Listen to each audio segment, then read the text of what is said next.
霊界通信小桜姫物語浅野和三郎千代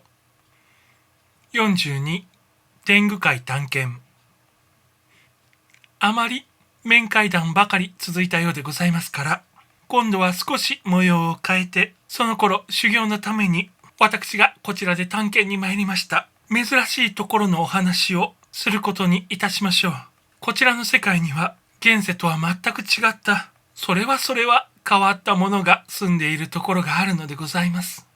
それがあまりにも飛び離れすぎていますので、あなた方はことによると半信半疑、よもやとお考えになられるか存じませぬが、これが事実であってみれば、自分の考えで勝手に手加減を加えるわけにも参りませぬ。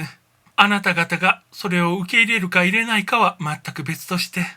ともかくも私の目に映じたままをあからさまに述べてみることにいたします。今日は天狗の修行場に連れて行く。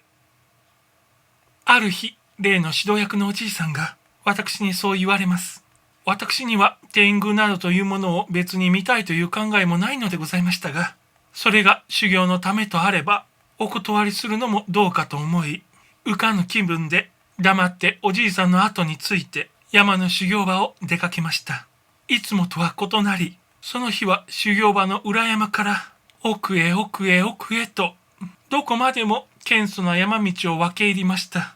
こちらの世界ではどんな山坂を登り下りしても格別疲労は感じませぬが、しかし何やらシーンと底冷えのする空気に私は覚えず草原だって体がすくむように感じました。おじい様、ここはよほどの深山なのでございましょう。私はゾクゾクしてまいりました。寒く感ずるのは山が深いからではない。ここはもうそろそろ天狗界に近いので、一帯の空気がおのずと違ってきたのじゃ。だいたい天狗界は女人禁制の場所であるから、そちにはあまり気持ちがよろしくあるまい。よもや天狗さんが怒って私をさらってゆくようなことはございますまい。その心配はいらぬ。今日は深海からのお指図を受けて訪ねるのであるから、立派なお客様扱いを受けるであろう。二度とこうしたところに来ることもあるまいから、よくよく気をつけて天狗界の様子を探り、また不審の点があったら、遠慮なく天狗の頭に尋ねておくがよいであろう。やがて古い杉子たちがぎっしりと全山を覆い尽くして、昼なお暗い、とてもものすごいところへ差し掛かりました。私はますます全身に寒気を感じ、心の内では逃げて帰りたいくらいに思いましたが、それでもおじいさんが一向平気で、ずんずん足を運びますので、やっとの思いでついてまいりますと、いつしか一軒の家屋の前へ出ました。それは丸太を切り組んでできた、やっと鱗をしのぐだけの、極めてざっとしたあばら屋で、広さは畳ならば20畳は敷けるくらいでございましょう。が、もちろん畳は敷いてなく、ただ荒削りの厚い板張りになっておりました。ここが天狗の道場じゃ。人間の世界の剣術道場によく似ているであろうが。そんなことを言っておじいさんは、私を促して右の道場へ歩み入りました。と見ると、室内には白衣を着た54歳と思われる一人の修験者らしい人物がいて、丁重に腰をかがめて私たちを迎えました。ようこそ。かねてのお達しであなた方のおいでをお待ち受けしておりました。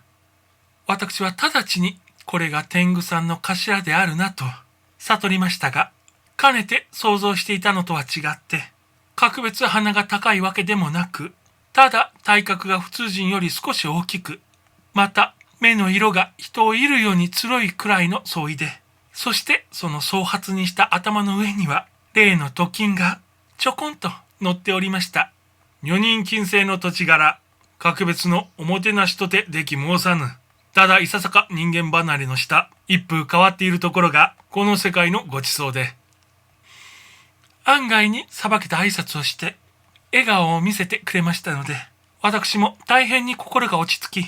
天狗さんというものは割合に優しいところもあるものだと悟りました。こんにちは。とんだお邪魔をいたしまする。では、ごめん遊ばしませ。私は履物を脱いで、とうとう天狗さんの道場に上がり込んでしまいました。